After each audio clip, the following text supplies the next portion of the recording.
dia a todas e a todos. É uma grande honra estar aqui falando sobre o currículo da cidade, numa perspectiva que a educação inclusiva perpassa todas as questões que estão ali colocadas. Eu queria dizer para vocês o que isso significa. Quando a gente vê um secretário falando de educação inclusiva, o diretor do núcleo de currículo, do núcleo de avaliação, dos núcleos todos da MFEM, da DIEFEM, todos os núcleos da secretaria discutindo essa questão, que antes era discutida apenas pela educação especial. Se entendia que toda a responsabilidade da educação desses alunos era da educação especial. Esse é um grande avanço histórico na nossa rede, eu acho que para o Brasil. Um grande exemplo de como se pensa a educação de todos, quando todos se unem para pensar essa questão. Eu queria registrar isso aqui. Eu estou nessa rede quase 40 anos, e quando a gente queria discutir sobre a educação das pessoas com deficiência, nós só conseguíamos juntar as pessoas que trabalhavam na educação especial.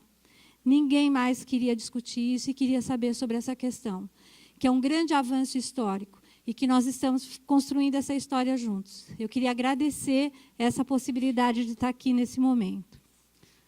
Deixa eu pegar o... É aqui? Tá. Eu gosto muito dessa imagem quando a gente fala de diferença e de inclusão numa cidade como essa, com tanta diversidade, com tantas diferenças. Quando eu olho para essa imagem, eu fico pensando, nossa, o que nós estamos construindo aqui? O que nós estamos fazendo em benefício de todas as pessoas que vivem aqui, né? O município de São Paulo é algo à parte, né? Com 12 milhões de habitantes. Como pensar uma política de educação, a construção de um currículo, quando envolve uma diferença tão grande nos seus territórios, nas suas regiões? E eu vou falar da educação inclusiva também, mas não da responsabilidade pela educação de todas as crianças, porque essa responsabilidade não é só da educação especial, mas eu vou dizer o que cabe à educação especial. O que nós vamos fazer para contribuir com esse currículo, com o desenvolvimento dessa educação? Hoje, nós temos uma média de 1 milhão de alunos e apenas 16.383 alunos com algum tipo de deficiência nessa rede. Eu digo apenas, por segundo dados que nós temos de censo e etc., da Organização Mundial de Saúde, 10% da população, no mínimo, tem algum tipo de deficiência. E se você pensar o que representa 16 mil, é muito pouco ainda da permanência deles na escola. Desses 16 mil, 602 estão nas escolas municipais de educação infantil, centros de educação infantil. 2.551 alunos em escolas municipais de educação infantil. E eu queria fazer um registro na escola de educação infantil que, desses 2.551, quase 3.000, quase 1.999 são com autismo. Eles estão matriculando dentro das nossas escolas, né? E vamos observar ali que no ensino fundamental esse número aumenta significativamente. Por que será que eles só chegam no ensino fundamental? E o que isso representa no currículo? O que isso representa no desenvolvimento desses alunos? O que será que acontece? Por que será que tem tanta grita depois do ensino fundamental em relação a como se pensa o trabalho com esses alunos nas escolas? E nas escolas de ensino médio nós temos 262 e nos CIEJAS nós temos 865 alunos com algum tipo de deficiência.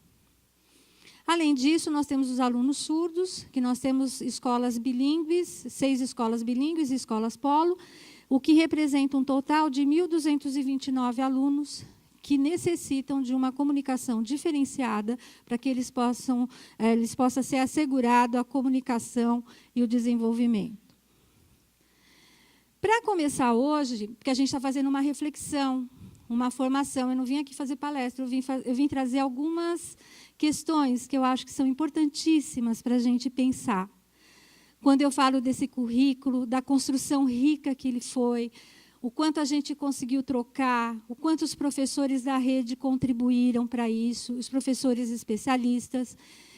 E eu queria trazer uma reflexão, e para isso eu peguei um trecho do Rubem Alves. Ele diz assim: existe uma história que foi construída em torno da dor da diferença. A criança que se sente não bem igual às outras, por alguma marca no seu corpo, na maneira de ser. Esta, eu bem sei, é história para ser contada também para os pais. Eles também sentem a dor dentro dos olhos. Alguns dos diálogos foram tirados da vida real. Ela lida com algo que dói muito. Não é a diferença em si mesma, mas o ar de espanto que a criança percebe nos olhos dos outros. O medo dos olhos dos outros é sentimento universal. Todos gostaríamos de olhos mansos. A diferença não é resolvida de forma triunfante, como na história do patinho feio. O que muda não é a diferença, são os olhos. De nada adianta eu escrever um currículo, dizer que a concepção é inclusiva, se a gente tiver o mesmo olhar para essas crianças dentro da escola. A grande mudança no currículo é a mudança do olhar. O que nós escrevemos, ele tem que envolver numa prática, numa mudança de olhar, que nos faça ressignificar o que é o humano, o que são esses direitos humanos que tanto falo. Como eu ponho em prática isso dentro da escola?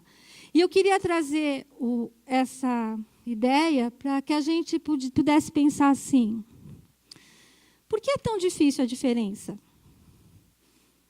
O que será que ela nos incomoda tanto? Eu comecei com uma imagem de São Paulo. O que nós temos aqui é a diferença. Se você olhar em todos os lugares, em cada escola, em cada espaço, os nossos educadores, nós somos todos, pais, alunos, professores, técnicos, pessoas que têm as suas diferenças. E que a gente participa, e parece que tem um modelo que pode ser aceito pela sociedade, que outros não. A gente precisa começar a pensar essa questão quando eu penso em currículo. Então, por que as diferenças são desconsideradas na sociedade, são desconsideradas na escola? Por que elas assustam tanto e por que eu preciso prevenir tanto, estar preparado tanto para lidar com as diferenças?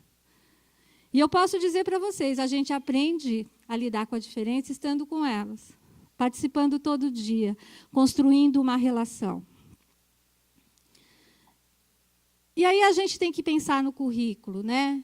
O que significam semelhanças e diferenças na nossa sociedade? Como nos relacionamos com as diferenças?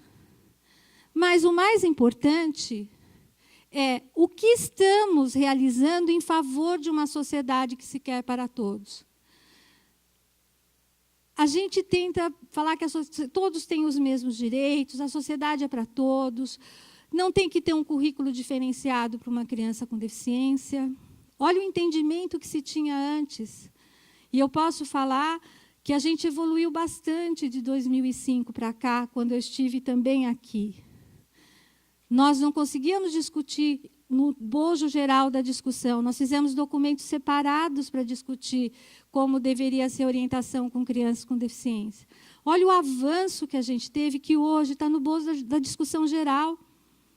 Mas ele exige da gente uma série de posturas, de modificações que nós precisamos pensar no interior da escola, na sociedade, né?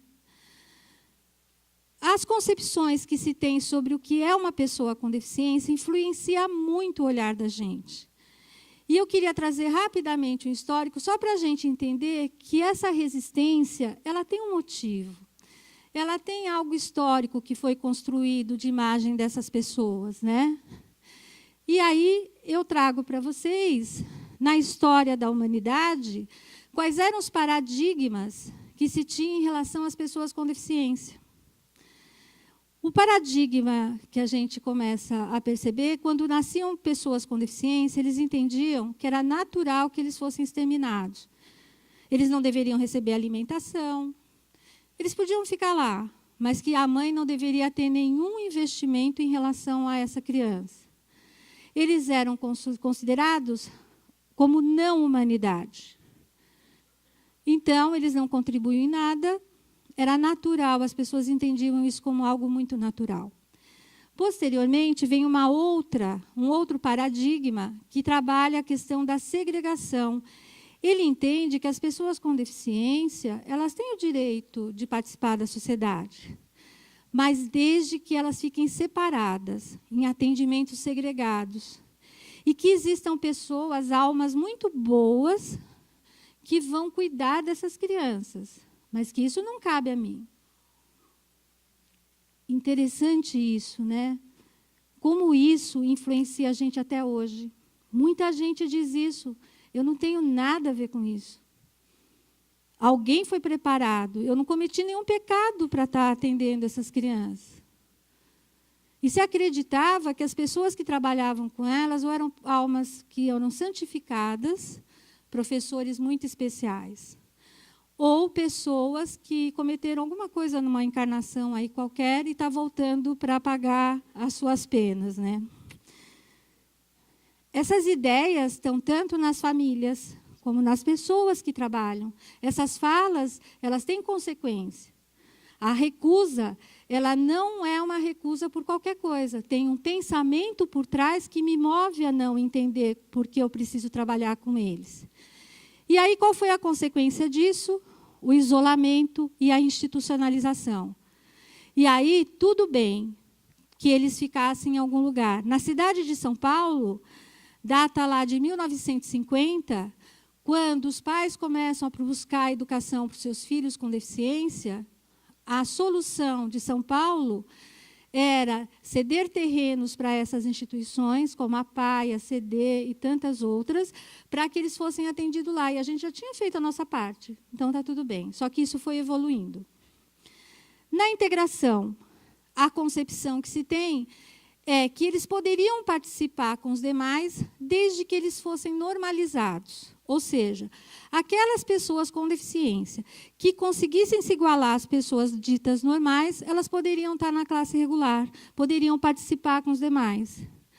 Todo olhar era para aquela pessoa, para o limite dela. Se ela se curasse, se ela tivesse um bom desempenho, se ela conseguisse superar a sua deficiência, tudo bem. Mas, se não, eles iam ficar em classes especiais ou escolas especiais eternamente, até que eles morressem ou, sei lá. Bom, e aí, nessa ideia, vem a normalização e o assistencialismo. Ai, vamos ajudar essas instituições, olha, vamos deixar, mas sempre segregados, sempre separados. E aí vem o paradigma da inclusão, que traz um conceito de direitos humanos. O que é um direito humano? Por que eu não posso participar com a minha diferença? O que assusta tanto aos outros? E tudo isso, essa influência de todos esses paradigmas estão dentro das nossas escolas, está na nossa sociedade. Algumas pessoas que acham que é natural deixar uma criança sem fazer nada com ela o dia inteiro numa sala de aula, que eu dou lá alguma coisa para ela rabiscar, ela tem um conceito que ela nem sabe, não faz por mal, mas ela tem um conceito ali, eu vou deixar até que ele desista, até que ele não venha mais, até que nada aconteça. Eu não vou alimentar essa pessoa, eu não vou desenvolver essa pessoa. Tem muitas coisas por trás quando a gente também não entende como fazer. Porque, até então, essas pessoas ficavam separadas e hoje elas estão no contexto regular. E nós precisamos aprender como trabalhar com eles. E aí, a Convenção de 2006, ela traz uma concepção do que é pessoa com deficiência. Até então, antes da inclusão, todo olhar é que a pessoa é que tem o limite. Ela é o problema. E agora muda a configuração. Eu vou ler para vocês, me permitam. No preâmbulo diz assim: reconhecendo que a deficiência é um conceito em evolução e que a deficiência resulta da interação entre pessoas com deficiência e as barreiras devidas às atitudes e ao ambiente que impedem a plena e efetiva participação dessas pessoas na sociedade em igualdade de oportunidades com as demais pessoas. A deficiência não está na pessoa, ela está nas condições, ela tem sim uma disfunção, mas as condições, elas vão ser impeditivas para que ela possa se desenvolver. E aí, então, é a pessoa com deficiência quem tem um impedimento de longo prazo, de natureza física, mental, intelectual, sensorial, o qual, em interação com uma ou mais barreiras, pode obstruir sua participação plena e efetiva na sociedade, em igualdade de condições com as demais pessoas. Eu gostaria que vocês vissem que a gente sai do olhar da deficiência de um modelo médico, que ele tem limite, que ele precisa ser curado, e a gente vai para um outro modelo social, onde o limitante é o meio e não a deficiência. E a balança é olhar para os impedimentos funcionais, porque eles existem, e os fatores socioambientais que influenciam no desenvolvimento dele. Então, quando Wagner fala de equidade, quando o secretário fala de equidade, ele tem uma operacionalização dentro da escola em identificar quais são as barreiras e o que eu preciso oferecer de apoio para que ele possa participar igualmente. Mas eu tenho que identificar, não só no sujeito, todo o problema não está nele, o problema está em todas essas condições e como elas são trabalhadas. Então, a inclusão é uma ideia que se fundamenta numa filosofia que reconhece e aceita a diversidade na vida e na sociedade. Isso significa garantia de acesso de todos a todas as oportunidades, independentemente das peculiaridades de cada indivíduo ou grupo social. E a primeira coisa que a gente começa a pensar, como isso se traduz no currículo? Como ele vai traduzir lá a ideia da inclusão? Como eu vou fazer a questão da valorização da diversidade? Como vai ser a organização do trabalho pedagógico? Óbvio que é numa abordagem coletiva. Nós precisamos de todas as pessoas. A inclusão não se restringe à educação especial. Porque, se for isso, vamos voltar para o atendimento segregado. Porque, se ele estiver dentro da sala segregado, se eu precisar colocar tantos serviços que ele não interaja com as pessoas, isso não é inclusão. E aí, a ideia não é um ensino individualizado ou adaptado para esses educandos. Antes se entendia, como ele era o problema, eu fazia uma coisa adaptada para ele. Mas ele não tinha o direito de ter as mesmas questões e acesso como os demais. E esses são os currículos, que eu tenho muita satisfação de ter participado. De alguma forma, e todo o setor de educação especial, Cefaz, todo mundo participou, para a gente traduzir isso um pouco como a gente está pensando. A educação integral, a equidade e a educação inclusiva. Então, é preciso criar ambientes de aprendizagem onde se entenda essa variabilidade humana, está presente no espaço escolar. Garantir a acessibilidade. E quando eu falo de acessibilidade, eu estou falando da arquitetônica, da comunicacional, atitudinal, informacional e na oferta de serviços também. Da mesma forma, a sua aplicação tem que estar na dimensão pedagógica e curricular. É importante dizer que o nosso trabalho dentro da escola com as pessoas com deficiência, ela é de uma natureza pedagógica. E quando isso não é pensado no processo de aprendizagem, assegurar o acesso, a participação e o sucesso de todos os alunos. Não dá mais para pensar só nas crianças com deficiência, nós temos que pensar em todos, no conjunto, como isso se realiza. Ou seja, não se exige mais que todos cheguem ao mesmo ponto. Eu não tenho como comparar o desempenho de uma criança com o da outra criança. Eu não estou falando só da criança com deficiência, eu tenho que olhar qual é o potencial, como o Wagner bem disse, quais são os limites de todas as crianças. Nós temos que olhar para as crianças. E esse currículo é o caminho para que eles consigam se desenvolver. Eu vou pensar como ele pode participar, como ele vai conseguir participar igualmente e encontrar caminhos para aprender. Sim, sim. Desafio, né? Fácil falar aqui, né? Como é que a gente faz isso? Nós vamos precisar de todos. Todos. E aí, a educação inclusiva, eu pergunto para vocês, de quem é a responsabilidade da educação inclusiva? De quem? Todos nós. De todos nós. Não, e, por favor, não me falem que tem aluno de inclusão na escola. Isso é a coisa mais excludente, mais absurda que alguém pode falar.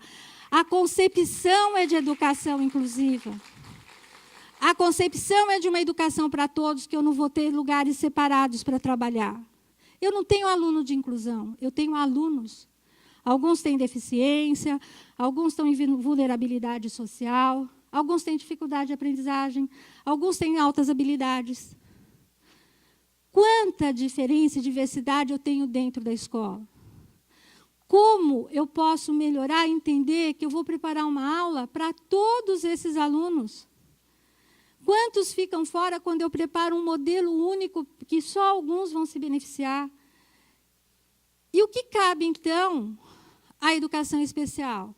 Se a responsabilidade da educação inclusiva é de todos, o que nós, da educação especial, temos que contribuir aí com esse trabalho?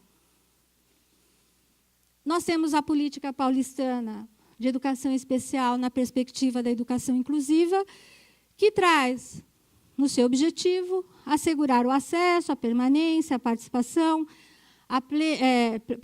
plena, a aprendizagem de crianças, adolescentes, jovens e adultos com deficiência, transtornos globais do desenvolvimento e altas habilidades nas unidades educacionais e espaços educativos. O que isso representa? E aí eu queria ter uma conversa bacana com vocês. E não me levem a mal, mas eu preciso falar. Um equívoco que, para a criança com deficiência estar na escola, eu tenho que ter um monte de serviço. Eu tenho que ter um cuidador, é porque ela é tão diferente, tão perigosa, que eu tenho que ter muitas coisas. Os serviços foram organizados para atender as crianças que, sem esse serviço, não conseguiriam participar. Mas daqueles 16 mil, eu posso assegurar para vocês, não são as 16 mil crianças que precisam do atendimento. Algumas crianças vão precisar do cuidador, do AVE, vai precisar do estagiário dentro da sala, vai precisar do professor colaborativo, do professor da sala de recursos multifuncionais. E, mesmo assim, a gente não vai conseguir suprir a necessidade dela, porque vai precisar da saúde, da assistência social, da terapia, coisas que a gente ainda não consegue garantir numa rede intersetorial e que nós estamos mobilizando para fazer dessa discussão da política que não fique só na secretaria, mas que tenha ações intersecretariais. Muitos dos casos não estão só nas mãos do pedagógico, ela envolve muitas outras questões importantes. E aí eu fico pensando, qual criança precisaria? Quem cabe avaliar? Quem avalia a criança é a escola que recebe a criança. Depois que ela fez essa avaliação, se ela precisar, ela vai pedir para o professor especialista. Se ela precisar, ela vai pedir para todos os outros serviços que nós temos na nossa rede. Mas eu sou o primeiro que vou olhar e que vou identificar. E aí eu vou começar a entender e fazer esse trabalho. Nós temos muitos serviços na nossa rede já.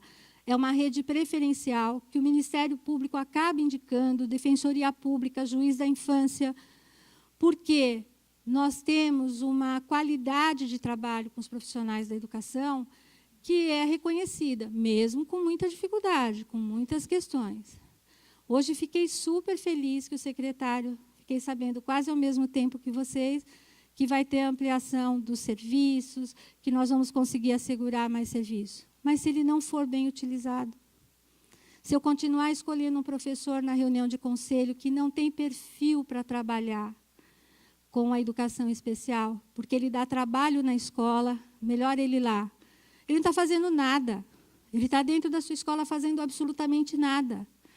A gente tem que avaliar o serviço. A gente tem que indicar o profissional que vai fazer um trabalho que faz a diferença na escola. Porque, se não fica essa fala, um monte de serviço, e por que a escola se sente desamparada? O que está acontecendo? Qual é o critério que nós estamos selecionando das pessoas para irem fazer a formação na educação especial? Qual é o critério que eu estou indicando o profissional para trabalhar na sala de recursos multifuncionais?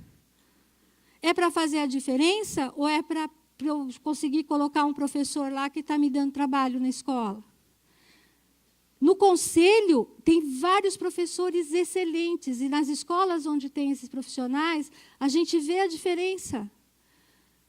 E só para vocês saberem, nós estamos revendo tudo, fazendo protocolos, olhando o que se deve olhar para a criança na aprendizagem, que vocês vão receber até junho. Todas as escolas, os profissionais do Cefai estão fazendo esse trabalho. Porque eu tenho que saber o que eu olho, eu tenho que ajudar a escola para saber o que ela está olhando naquele comportamento diferente que ela não sabe ainda. Eu tenho que instrumentalizar e formar as equipes. Então, o fato de ter serviços não garante, se eu não tiver qualidade e uma avaliação, e se eu não tiver instrumentos que qualifiquem para que os professores saibam olhar e entender o que acontece com aquela criança. E não é saber sobre a deficiência, que muitas vezes, quando fala, nossa, síndrome de Rett nunca poderia estar dentro da escola, segundo alguns bambambãs aí que falam sobre isso. Nós temos resultados ótimos, porque uma professora nem sabia que eles não teriam sucesso, e fez um trabalho com esse menino, e ele teve um super desenvolvimento, e o doutor lá que fala isso, falava assim para mim, é impossível, e eu mostrando o vídeo, é impossível, nada é impossível. A gente não sabe o que pode ser conseguido quando eu estimulo uma criança, quando eu trabalho, quando ela tem uma mediação adequada, quando eu olho o processo de aprendizagem dela. E quando eu tenho um atendimento educacional especializado que me diz exatamente o que foi visto para ela, quais foram as barreiras que foram eliminadas e como o professor da classe está trabalhando a aprendizagem. O professor do AE não é responsável pela aprendizagem. Quem é responsável pela aprendizagem, pelo ensino, é o professor da classe comum. Mas ele é responsável por eliminar as barreiras que estão impedindo o acesso à aprendizagem. E ele tem que ter instrumentos e saber o que ele está ajudando o professor lá. E o mesmo professor da classe precisa de instrumentos para saber o que ele está olhando e verificando. Então, a gente tem vários serviços. A matrícula do AE é um direito, mas são todos alunos que são de AE? Não. Alguns vão precisar do atendimento no contraturno e outros não. Eu posso assegurar para vocês que a maioria das pessoas com deficiência intelectual que estão indo para o contraturno não precisariam ir. Existem barreiras que precisam ser eliminadas, que são aqueles considerados que têm uma deficiência intelectual leve. Mas existem aqueles que vão precisar do contraturno. Precisam aqueles que vão precisar do trabalho do professor colaborativo. Existem aqueles que vão precisar do AVE e do estagiário para auxiliá-lo na sala.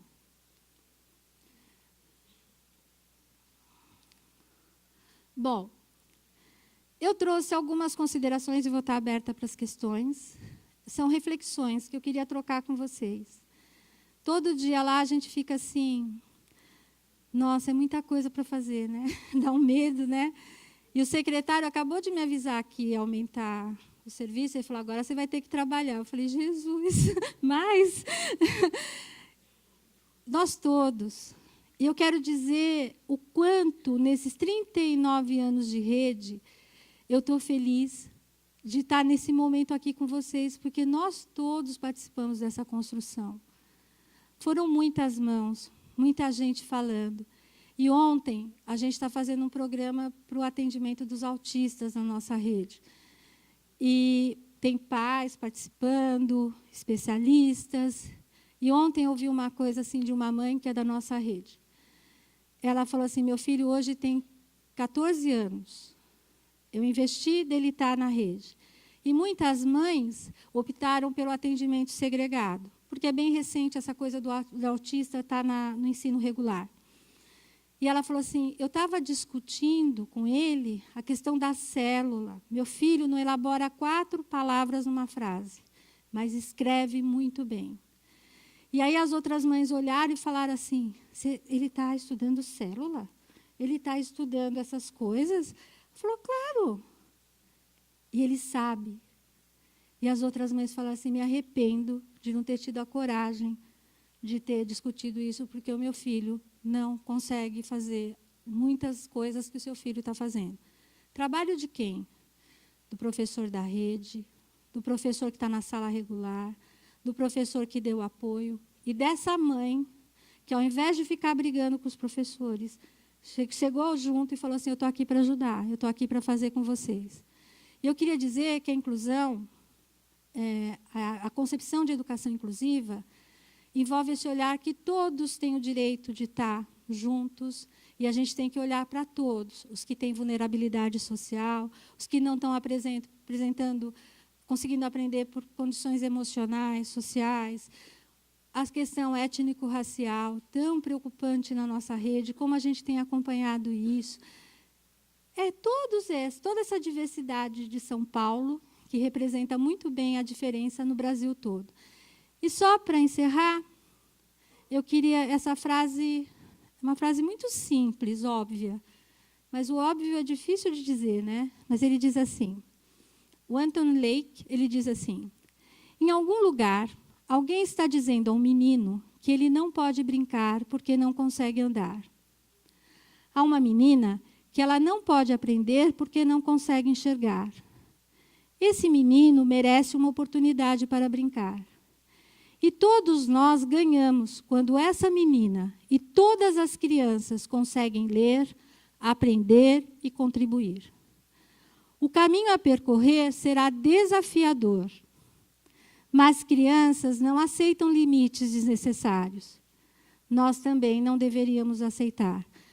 Isso está num documento, um relatório da Unicef, Situação Mundial da Infância, Crianças com Deficiência.